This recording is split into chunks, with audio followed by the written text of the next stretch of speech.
अस्सलाम वालेकुम नाज़रीन, बिन्यामिन शौकत एक बार फिर ओकाड़ा फॉडर रिसर्च स्टेशन से आपकी खिदमत में हाजिर है। हमारे अक्सर किसान दोस्त हमसे पूछते हैं कि मौसम सरमा आने वाला है, इसमें कौन सा चारा लगाया जाए पूरी सर्दियां जानवरों के लिए काम आता रहे और बेहतरीन न्यूट्रिशनल वैल्यू हो और अच्छा बीज मिले। लगाने का तरीका क्या है, किस किस बीज को मिक्स करके लगा सकते हैं। तो ये सारे सवाल पूछने के लिए आज हम अमीन शाकिर साहब के साथ ओकाड़ा फॉडर रिसर्च स्टेशन पे मौजूद हैं। और अमीन शाकिर साहब को जैसा कि आप जानते हैं कि वो गुज़श्ता 20 साल से चारा जात के ऊपर काम कर रहे हैं और अमीन शाकिर साहब की बहुत रिसर्च है और पाकिस्तान के जाने पहचाने और मुस्तनद साइंटिस्ट की हैसियत से वो पाकिस्तान की खिदमत कर रहे हैं। तो हम अपने व्यूअर्स को अक्सर उनकी वीडियोस दिखाते रहते हैं जो वो चारा जात के ऊपर काम कर रहे हैं, वो अपने नाज़रीन को हम बताते रहते हैं। तो आज हम अमीन शाकिर साहब से पूछेंगे कि इन सर्दियों में हमारे किसानों के लिए कौन सा चारा लगाना सूटेबल है। जी अस्सलाम वालेकुम सर। वालेकुम सलाम। सबसे पहले आपका शुक्रिया, आपने अपने मसरूफ़ शेड्यूल से हमारे व्यूअर्स के लिए टाइम निकाला। हमारे व्यूअर्स आपसे बहुत प्यार करते हैं, आपको सुनना चाहते हैं, देखना चाहते हैं। तो जैसा कि आप जानते हैं कि अब सर्दियां जो हैं वो आने वाली हैं और सर्दियों के जो चारा जात हैं उनके ऊपर अभी से वर्किंग शुरू हो चुकी है। तो सबसे पहले ये बताएं कि क्या क्या ऑप्शन है फार्मर के पास, क्या क्या लगा सकता है सर्दियों में। बिस्मिल्लाहिर्रहमानिर्रहीम। थोड़ा सा मैं इस्लाह कर दूँ बिन्यामिन साहब के मेरी 34 साल सर्विस होगी। तो चारे तो हर साल जिंदार जो लगा रहा है वो बरसीम छटाला जिसको कहते हैं, लूसन रिंजका कह देते हैं, जवा जवी चौधरी कह देते हैं। तो ये 3-4 चारे रवायती हैं जो जिम्मेदार हर साल लगाता है। लेकिन बात चारे लगाने की नहीं है, बात है कि चारा लगाने के लिए चारा करना पड़ेगा। चारा लगाने के लिए आपने चारा ना किया तो ये चारा बेचारा रह जाएगा। हमने चारों को असल में बेचारा कर दिया है। जब हम गंदम का काश्त करनी होती है तो अच्छा बीज लेते हैं, कमाद की काश्त करनी हो तो अच्छा बीज लेते हैं, आलू की काश्त करनी हो तो अच्छा बीज लेते हैं। लेकिन हमारे किसान भाई जब काश्त चारे की बारी आती है तो उस वक्त ये चारे की वो बीज के मुताबिक इतना नहीं अवेयरनेस नहीं जानते कि इसमें भी उसकी अक़साम होती हैं, कौन सा चारा अच्छे बीज से अच्छा चारा होता है। वो ये समझते हैं कि जो भी लगा लीजिए वो चारा है।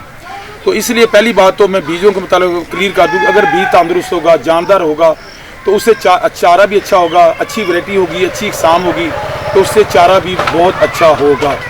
जैसा कि आपने 1-2 पहले भी प्रोग्राम इस तरह के किए हैं तो जो किसान भाई लेके गए हैं वो मेरे ख्याल में 100 नहीं बल्कि 200% तक मुतमिन है।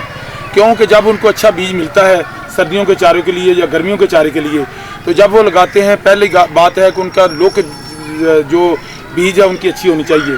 दूसरा जो कि इन टाइम सोइंग होनी चाहिए। तीसरा है कि उसकी जर्मिनेशन सबसे बड़ी बात। बिल्कुल, हम ये सारे साइंसी सवाल आपसे ज़रूर पूछेंगे। मैं उससे पहले आपसे रिक्वेस्ट करूंगा कि ये मुख्तलिफ जो ऑप्शंस आपने यहाँ रखी हुई हैं, ये हमारा डिस्प्ले किया हुआ है कि ये ऑप्शंस हैं हमारे पास। मैं कैमरामैन से रिक्वेस्ट करूंगा कि वो ज़रा क्लोज आके दिखाए ये। अच्छा सर, सबसे पहले बताएं कि ये क्या चीज़ है। ये जी जवा है, जवा जिसको कहते हैं, ये कादावर जवा है। जिस तरह कि आप ये देख रहे हैं, ये मेरे हाथ में भी आप नज़र आ रहा है ना आपको, ये जवा, इसको चौधरी जवा भी कहते हैं। तो ये वाला जवे का बीज है, ये खुद देखें कि कितना अच्छा बीज है और इसका कद देखिए, ये जेनेटिकली इसका कद है और ये मल्टी कट है। इसके 2-3 कट आप ले सकते हैं, जब इसका ग्रेन ले सकते हैं, ये हाइब्रिड नहीं है। तो ये जवा इसका जिम्मेदार जो कि सीड भी बना सकता है।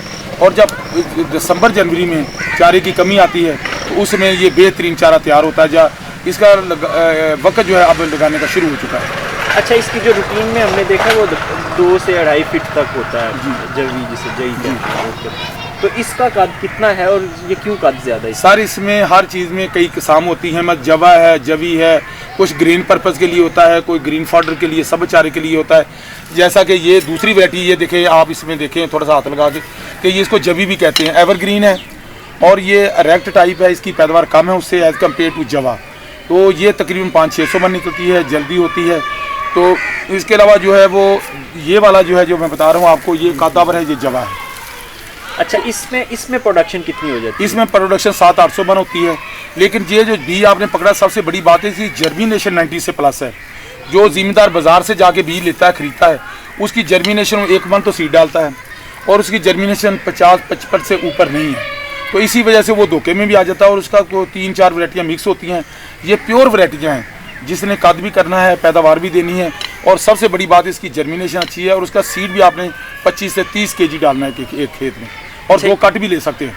अच्छा, ये आप इसकी जई की बात कर रहे हैं? ये मैं इस जई की और इस जवे की, ये तकरीबन खानदान एक ही ग्रामीणी फैमिली से इसका ताल्लुक है और खानदान एक और ही। दोनों के लिए 25 किलो बीज का 25 से 30 किलो 25 से 30 किलो और और अच्छा बीज साफ सुथरा। और ये कब तक हम लगा सकते हैं? ये अब अक्टूबर से लेकर अक्टूबर, नवंबर, दिसंबर तक लगा सकते हैं। अगर हम अक्टूबर में लगाते हैं तो इसके 2 कट ले सकते हैं, 3 भी ले सकते हैं। अगर आप दिसंबर में लगाएंगे इनको तो फिर आप 1 कट लेंगे। तो इसको जब लगाना होता है तो जमीन की क्या पोजीशन होनी चाहिए? बिल्कुल जिस तरह गंदम की जमीन की तैयारी करते हैं वत्तर होनी चाहिए, उसमें 30 किलो बीज बखेर के ऊपर हल चला के सुहागा दे देते हैं। तो खाद 1 बोरी DAP या 1 बोरी मतलब कैसे नाइट्रोफास की डाल लें तो ये कद करता है, इसका जेनेटिकली इसका पोटेंशियल है। अच्छा चलें, ये हो गया। अच्छा आप ये बताएं कि ये जो हमें सीड नज़र आ रहा है बीज, ये किस चीज़? ये बिल्कुल जी 2-3 साल से ये नया चारा है। इसको प्रोटीन ग्रास भी कहते हैं, इसको राई ग्रास भी कहते हैं, इसको लोग मक्खन मलाई घास भी कहते हैं। मक्खन मलाई का मकसद ये है कि ये वाद सर्दियों का घास है जिसमें प्रोटीन बहुत ज़्यादा 14-16 के करीब है। और जो पत्तों में प्रोटीन होती है, जिस तरह जई के बड़े बड़े पत्ते होते हैं, इसके छोटे छोटे पत्ते होते हैं, जानवर ईट मोर करता है जब जानवर खाता है। दूसरी सबसे बड़ी बात है कि कोरे के दिनों में इसकी बढ़ोतरी रुकती नहीं है। ये शटाले की तरह बरसीम की तरह, लूसन की तरह सर्दियों में 3 से 4 कटाइयाँ देता है और इससे जानवर जो है दूध भी ज़्यादा देते हैं और दूध इसका थिक होता है क्योंकि प्रोटीन ज़्यादा है। और इससे मक्खन मलाई जिसको कहते हैं, इसको आप अलहदा भी लगा सकते हैं। और सर इसका लगाने का तरीका क्या है? इसका लगाने का तरीका बिल्कुल जिस तरह बरसीम लगाते हैं, पानी लगाने के बाद ज़मीन के साथ जब पानी लग जाएगा, क्योंकि ये हल्का सीड है, अगर आप पानी के ऊपर बखेरेंगे तो पानी के ऊपर तैरना शुरू कर देगा। तो जब ज़मीन के साथ पानी लग जाएगा तो बत्तर में भी लगा सकते हैं, लेकिन सबसे अच्छा तरीका ये है कि जिस तरह बरसीम लगाते हैं और पानी ज़मीन के साथ उस वक्त लगाना है। और इसकी जो पहला कटाई है वो तकरीबन समझें कि 60 दिन के बाद तैयार हो जाती है। इसको आप अलहदा भी लगा सकते हैं। 8 kg बीज का एक खेत के लिए है, बरसीम का भी 8 kg है, लूसन का भी 8 kg है और इसको मिक्स करके भी लगा सकते हैं। इसको मिक्स वो बिल्कुल हम बाद में एक सवाल अच्छा करेंगे कि क्या क्या मिक्स कर सकते हैं चीज़ें। अच्छा ये भी मुझे बिल्कुल उसी तरह के बीज राई, ये भी राई है, ट्रीटेड है और इसमें 2-3 वैरायटियाँ होती हैं, एनुअल पीरियड, लेकिन हमारे पाकिस्तान में सिर्फ एनुअल वैरायटी चलती है। गर्मियों आने की वजह से ये पकने चल जाता है। टेम्परेचर अगर 20 से ज़्यादा होगा तो ये पनीर नहीं रहेगा, ये एनुअल हो जाएगा। जानवर बड़े शौक से कहते हैं, बाहर के मुल्क जितने भी न्यूजीलैंड है पूरा पड़ता है, वहाँ लोग यही चारा राई ग्रास जिसको कहते हैं, प्रोटीन ग्रास, मक्खन मलाई का यही लगाते हैं। अच्छा एक और बहुत खूबसूरत सा सब्ज़ सा पाकिस्तान के झंडे के रंग का सा ये बीज है, ये क्या चीज़ है? ये सर प्रीनियल वैरायटी है लूसन की, अल्फा की, रिंजके की। तो ये 1 साल लगाने से 3-4 साल तक चलता रहा, इसको प्रीनियल कहते हैं और इसको ट्रीटेड किया हुआ है। और ये वाद वैरायटी है, ये तकरीबन जो सारा साल तो कहते चलती है। गर्मियों के दिनों में सिर्फ थोड़ा सा आके ये रुकती है जब बारिशें वगैरह होती हैं, बाकी ये सारा साल ये 8 से 10 किलो बीज डालते हैं खेत में। तो इसके साथ साथ ये प्रीनियल है, यानी एक दफ़ा हम इसे लगाएंगे और 5-6 साल मुसलसल चलता रहेगा। वैसे तो इसको सर 12 साल कहते हैं। 12 साल का मतलब यूं इसके साल बढ़ते हैं, इसकी जड़ नीचे डीप चली जाती है। लेकिन होता ये है कि जड़ी बूटियाँ जब प्रॉब्लम आ जाती है, इससे 3 साल तक ये आराम से चारा देता रहता है सारा साल। इसको सदाबहार भी कहते हैं, बरसीम लूसन। और जो ये दूसरा लूसन है ये अच्छा मैं सर अभी इसके बारे में आपसे मज़ीद कुछ सवाल पूछूंगा कि इसका लगाने का तरीका क्या और मौसम कौन सा? इसका लगाने के जी 2-3 तरीके हैं, लेकिन जो आमतौर पर जिम्मेदार लगाता है उसका एक तरीका है, जिस तरह बरसीम लगाते हैं, पानी लगा के ज़मीन में तैयार ज़मीन करके DAP खाद डाल के या नाइट्रोफास की 1 बोरी, उसके बाद 8 से 10 kg बीज का इसमें छट्टा दे देते हैं। तो 10 kg इस तरह थोड़ा सा बीज ज़्यादा डालते हैं, कुछ 12 भी डालते हैं ताकि उसकी स्पेस कम हो, जड़ी बूटियाँ कम हो। तो क्योंकि ये इसने 3-4 साल तक रहना, इसकी जड़ी बूटियाँ कम होनी चाहिए, इसलिए बीज को ज़्यादा भी इस्तेमाल कर लेते हैं। सर और पाकिस्तानी है या इम्पोर्टेड है? नहीं सर, ये सब अल्हम्दुलिल्लाह सबसे बड़ी बात है कि ये SGF 2002 वैरायटी है और ये पाकिस्तानी है और ये बहुत अच्छी वैरायटी है। इसके पत्ते भी चौड़े होते हैं और इसका स्टेम भी स्ट्रॉन्ग है और मजबूत है। तो ये ऑस्ट्रेलिया जितनी पैदावार दे सकता है, यानी इसके करैक्टरिस्टिक्स ऑस्ट्रेलियन सीड जितने हैं? सर कोई भी चीज़ है उनके करैक्टरिस्टिक फैमिली के एक ही होते हैं। ये मेडिकेगो सटीवा इसको कहते हैं, तो इसके वही है, सिर्फ वो थोड़ा सा वो लोग ज़ाहिर के प्लांट में लगाए होते हैं। हमारे पाकिस्तान में इसके प्लांट नहीं लगे, तो सीड में सफाई में थोड़ा सा फ़र्क आ जाता है। बाकी वो इससे उससे किसी स्टेज पे भी कम नहीं है। सबसे अच्छा सीड है, पाकिस्तानी है, इंडिजिनस है और ये 4-5 साल 10 साल तक चलता रहता है। क्लाइमेटाइज भी है पाकिस्तान, क्लाइमेटाइज भी है, इस मौसम में हर लिहाज में होता है। तो जितने हमारे ख्याल में ऑस्ट्रेलिया का सीड जो इम्पोर्टेड है वो ज़्यादा बेहतर रहता है या पाकिस्तानी क्लाइमेटाइज सीड बेहतर? सर हमारा जो मेंटली जो सेटिस्फेक्शन है थोड़ी सी, वो जो लोग कहते हैं वो बाहर का अच्छा रहता है, क्योंकि वो लोगों ने वर्क किया। हमारे पाकिस्तानी थोड़ा सा काम आके छोड़ देते हैं, मतलब कि बीज को जब बनाते हैं उस वक्त थोड़ा सा प्रॉब्लम, वो बीज का ख्याल नहीं रखते, वरना बीज वैरायटी वाइज से ये बीज बहुत अच्छा है और इसका कद भी और इसकी हाइट, उसका पत्ता, उसकी किसी चीज़ में कमी नहीं है। तो ये वाला ये पिंक ये कोटेड किया, बीट अंदर से तो एक ही है ना, खून तो ब्लड तो वही है। अच्छा, लेकिन कोटेड किया, वो कपड़े पहनाए हुए हैं इसको अलग से। ये भी अल्फाल्फा है, ये भी अल्फाल्फा है, ये भी पीरियड है और इसमें कोटेड है। बल्कि ये वो 10 kg का 10 kg जर्मिनेट करेगा, ये 10 kg में 3 kg जो उसके कोटेड किया हुआ है। तो इसलिए जो अगर 10 kg डालते हैं तो ये 6-7 kg। ये भी इम्पोर्टेड है या ये इम्पोर्टेड ऑस्ट्रेलिया से इम्पोर्टेड है। अच्छा, ये बेसिकली कोटेड है। कोटेड है, इसका वेट इसलिए हैवी करने के लिए कोटेड किया गया। अच्छा, कोटेड के फायदे और नुकसान क्या हैं? कोटेड के फायदे है कि ये थोड़ा सा हैवी है, ब्रॉडकास्ट करने में आसानी होती है। दूसरा कि मीडा क्लोप्रेड वो लगा देते हैं दवाई अगर, तो ये सकिंग जो होती है ना नीचे स्टेज पे, इसको इंसेक्ट वगैरह च्यू कर क्या कहते हैं, कलेक्ट कर लेते हैं, कीड़े वगैरह आपने देखा मूवमेंट बीज बजाई के बाद, तो उससे ये बच जाता है। और कोई वैसे खास नहीं, कोई मतलब जिस तरह कह सकते हैं सकिंग और अटैक नहीं होता। तो आप उसमें स्प्रे भी कर दें तो वो भी आप कंट्रोल कर सकते हैं, या हैवी फ्लड कर दें, जो छोटी मोटी सुंडी होगी वो उसमें डूब के मर जाएगी। तो क्या इन दोनों का अगर कंपैरिजन करें तो ये बेहतर है या नॉन कोटेड बेहतर? मैं सर कहता हूँ कि दोनों वैरायटियाँ अगर इसमें वीड्स नहीं होने देते, उसके ऊपर कोई इंसेक्ट अटैक नहीं होने देते, स्प्रे करते हैं, तो वो जितने साल वो चलता है इतने साल ये चलता है। बात ये यहाँ आ जाती है और कोई बात नहीं। और मस्कुटा ना हो जो हम इम्पोर्ट करते हैं वो नॉन कोटेड होता है? नहीं, वो कोटेड करके बेचते हैं, क्योंकि उनके जो बाहर आते हैं क्वारंटाइन मीयर के कुछ असूल होते हैं, जो उनके बड़े बड़े प्लांट लगे हैं, वो लोग बड़ा बड़ा काम करते हैं, तो इसलिए प्लांट के जरिए पैक करके खूबसूरत करके जिस तरह दुल्हन को जब बेचते तो करते हैं, जिस तरह वो दुल्हन बना के बेचते हैं दूसरे। यानी मैं अपने व्यूअर्स की मज़ीद क्लैरिफिकेशन के लिए बता दूं कि ये कोट करने का मकसद ये है कि एक तो इसके जो इंसेक्ट्स हैं वो इसको अटैक ना करें, दूसरा ब्रॉडकास्ट यानी छट्टा देने में आसानी, इक्वल डिस्ट्रीब्यूशन। तो अगर हम इसी बीज को जो हमारा पाकिस्तानी है, क्लाइमेटाइज है, लोकल है, इंतहाई मुनासिब कीमत में है, तो इसको अगर हम ट्रीट कर लें हल्का सा ताकि इसमें इंसेक्ट ना आए, बिल्कुल तो दोनों कोई मसला नहीं। बल्कि ये सीड ज़्यादा है, मतलब अगर 10 kg ये सीड लेते हैं तो लोकल जो है वो 10 kg है। अगर ये 10 kg लेते हैं तो ज़मीन के 7 kg सीड और 3 kg उसके साथ कोटेड वो मटीरियल लगा हुआ है। तो इस लिहाज से स्प्रे का ही मसला और कोई मसला नहीं है कोटेड का। तो कौन सा स्प्रे करके? मीठा वगैरह डाल देते हैं ताकि उसके साथ ना वो जो इंसेक्ट आता है, और कोई मसला नहीं इसमें।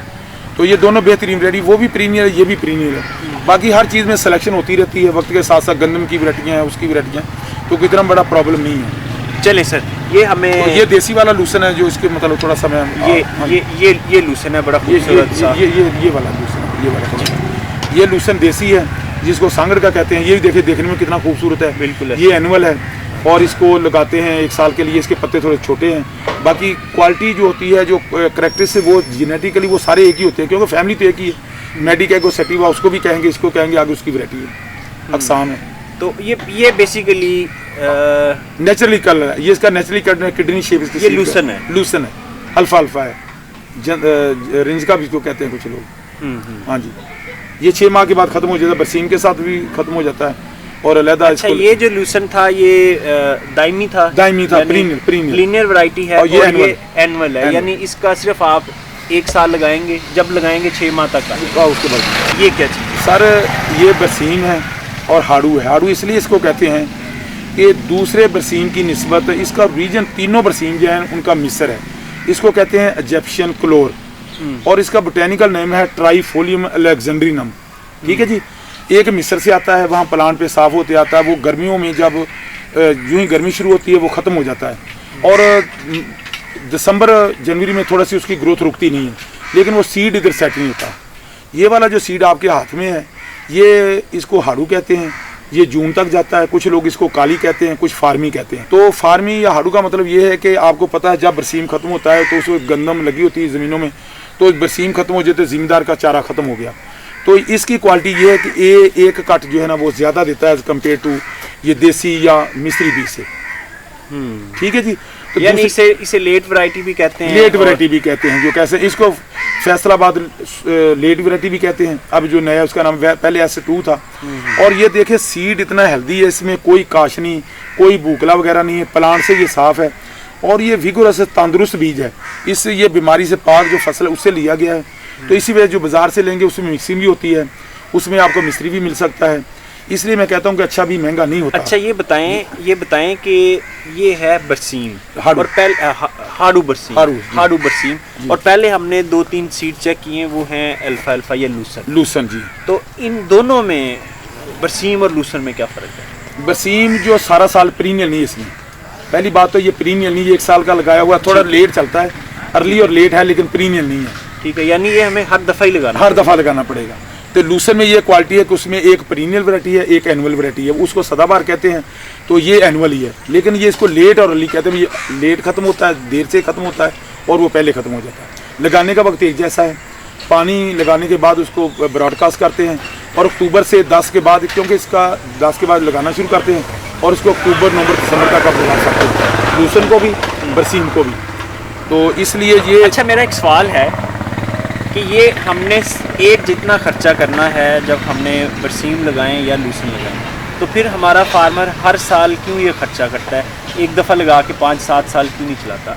यानी बरसीम की जगह अल्फा अल्फा क्यों नहीं लगाता? हाँ जी, बिल्कुल, बहुत ही अच्छा सवाल आपने किया है। मसला है कि ये सर वक्त के साथ साथ ये बरसीम जितना लगेगा ना, उतनी देर की अच्छी प्रोडक्शन देगा, इसमें जड़ी बूटियाँ नहीं होंगी, तो ये चलता नहीं है। लूसन जो ज़्यादा देर तक चलता है, कुछ लोगों के ख्याल में कि जो लूसन अल्फा अल्फा ये जो है गर्म है, गर्म का मकसद कि उसमें हाई प्रोटीन होती है, 22 के करीब, बरसीम की 16 के करीब है, और उसके साथ इसमें चलना नहीं है, तो इसलिए वो लोग लगाते हैं। उसका हे भी बनता है, दुनिया में सबसे अच्छा जो हे है वो अल्फा अल्फा का बनता है। आप मिडिल ईस्ट में चले, सऊदीया में चले जाएं, वो लोग एक्सपोर्ट भी होता है, वो हो रहा है, और 35-40 रुपये, और इसका 20% के करीब ड्राई जो उसको करते हैं उसको हे कहते हैं। जब आप जवानी में या लूसन जो जोबन में होता है उसको ड्राई कर लें, खुश कर लें, तो उसको हम हे कहते हैं।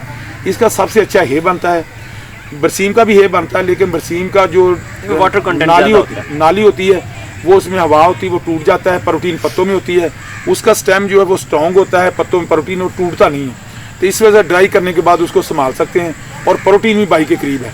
तो इस लिहाज से जो लूसन है, वो लोग जिम्मेदार जो सारा साल लगाने के बजाय वो कहते हैं जी गर्म है, हालांकि उनको पता नहीं है अगर गर्म है तो आप इसमें सब्जी। तो बेसिकली मकसद ये है कि फार्मर की, ये कह लें कि उसका लैक ऑफ नॉलेज है, लैक ऑफ नॉलेज की कमी है, जिसकी वजह से वो हर साल बहुत अच्छे देखें जी। अगर आप गोश्त नहीं खाते तो उसमें सब्जी डाल लें, आलू डाल लें, जरूर रोस्ट करना, उसका शोरबा बना लें।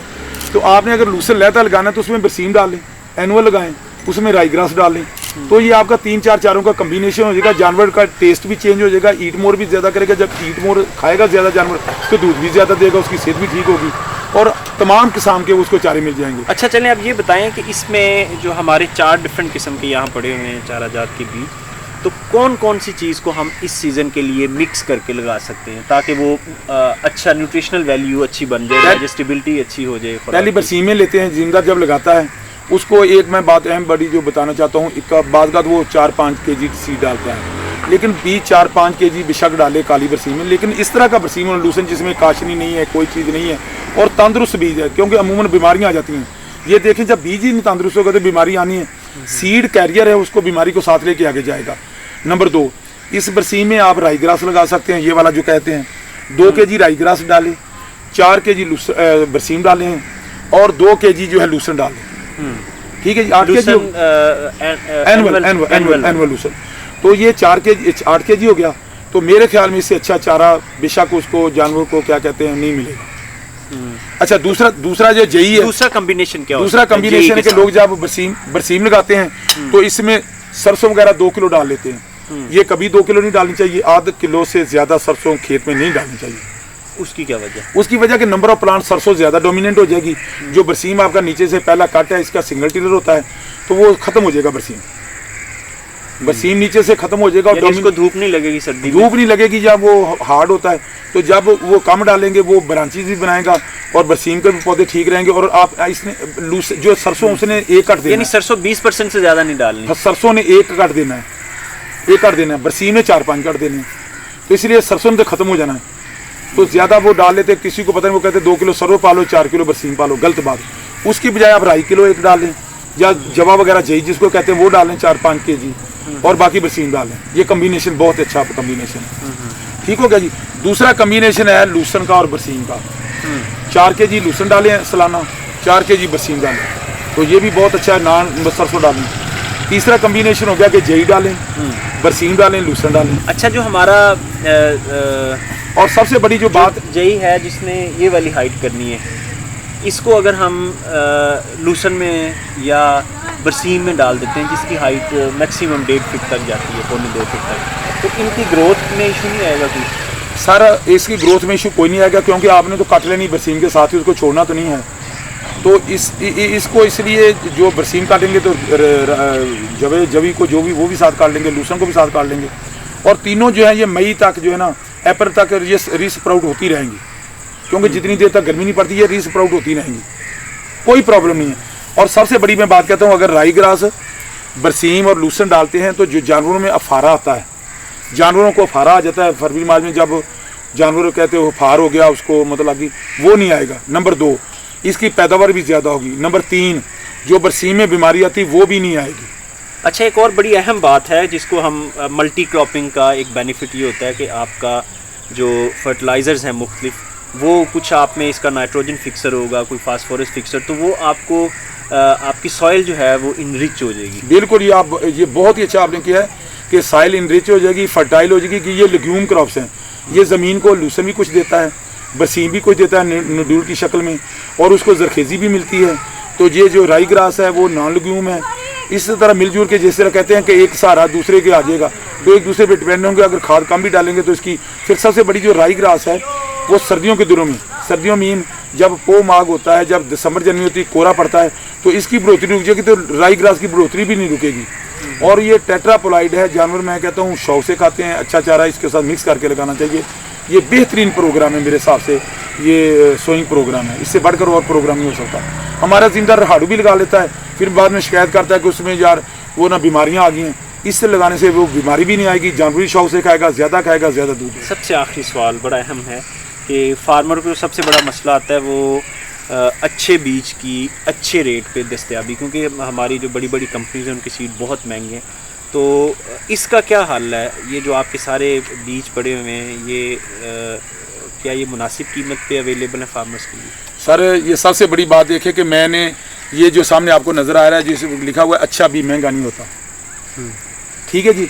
इसका मतलब ये है कि जब आपको एक अच्छा बीज मिल जाएगा तो बजाय बीज सस्ता खरीदें, बार बार पछताएं, जर्मिनेशन ना हो, फिर साल के लिए ये 6-7 माह तक चलना है, जई ने भी 6-7 माह चलना है, लूसन ने भी 6-7 माह चलना है, राई ने भी चलना है। अगर आपका बीज मतलब जर्मिनेशन उसकी अच्छी होगी नहीं होगी तो सस्ता बीज ले लेंगे तो आपके लिए 6 माह के लिए वो चारा भी 2-3 माह आगे चला जाएगा, वो चारे का पोटेंशियल नहीं मिलेगा। तो इसलिए मैं ये कहता हूँ कि ये पाकिस्तानी सीड हैं, ये पाकिस्तानी बीज हैं, ये चारों के बीज हैं, ये इनकी इकसाम है। तो ये चारा जो अपना लेना चाहें तो ये हमारा स्पेशल, जिस तरह के फील्ड को देखने के बाद चारा बनवाते हैं, ये जिस तरह के ये जई को लेने, इसकी ओवरी जो है इसकी मैच्योर है, जो भी आम बाजार में मिलेगा उसके पता नहीं कितनी मिक्सिंग है। तो ये जितने भी सीड लगाएंगे ये जर्मिनेट करेगा, इसको सीड भी कम डालना है। तो इसलिए मैं यही कहूँगा कि इससे बढ़कर अच्छे सीड नहीं हो सकते। और पाकिस्तानी सीड है, हमारे इस क्लाइमेट, इस टेम्परेचर में उगने वाली सीड है, अच्छी पैदावार देने वाली वैरायटी हैं, अकसाम हैं। तो मैं यही कहूँगा किसान भाइयों से कि जहाँ तसल्ली हो वहाँ से बीज लें, वरना बीज ना लें, वरना आपको सस्ते मिल जाएंगे लेकिन फिर बार बार वो सस्ता रहे, एक बार महंगा रहे, सस्ता रहे बार बार तो महंगा रहे एक बार। जी बिल्कुल, आपका सर बहुत शुक्रिया। आपने बड़ी डिटेल में जो सर्दियों के चारा जात हैं उनकी अफादियत, उनकी मुख्तलिफ ऑप्शंस और किस किस चारे को किसके साथ मिला के उगाया जा सके, तो बड़ी डिटेल के साथ बताया। नाज़रीन, उम्मीद करते हैं कि आज का प्रोग्राम आपको पसंद आया होगा, और आप भी अगर लाइफ स्टॉक फार्मर हैं तो यकीनन ये वाला प्रोग्राम आपकी अगली जो सर्दियां हैं उनके चारा जात की मुख्तलिफ ऑप्शंस को ज़्यादा क्लियर कर सकता है आपके लिए। आपके पास ज़्यादा ऑप्शंस मौजूद होंगी इस प्रोग्राम के देखने के बाद, क्योंकि इसमें हमने साइंटिफिकली आपको बताया है कि किस फॉडर ऑप्शन के साथ कौन सा फॉडर ऑप्शन मिक्स करके लगाया जा सकता है। Once again sir, thank you very much for your valuable time. और हम अपने व्यूअर्स को लास्ट में ये मैसेज देना चाहेंगे कि अगर आपको ये क्वालिटी सीड्स चाहिए हों तो अमीन शाकिर साहब बिल्कुल अवेलेबल हैं। ये पाकिस्तान की खिदमत कर रहे हैं और इंतहाई मुनासिब कीमत पे ये बीज अवेलेबल है। स्क्रीन के ऊपर जो नंबर चल रहा है, इस नंबर पे आप डिमांड कर सकते हैं। ये सीड जो भी सेल्स टीम होगी वो आपको फर्दर इसके बारे में गाइड कर देगी। इसके साथ ही बिन्यामिन शौकत और अमीन शाकिर साहब को इजाज़त दीजिए। खुदा हाफिज़।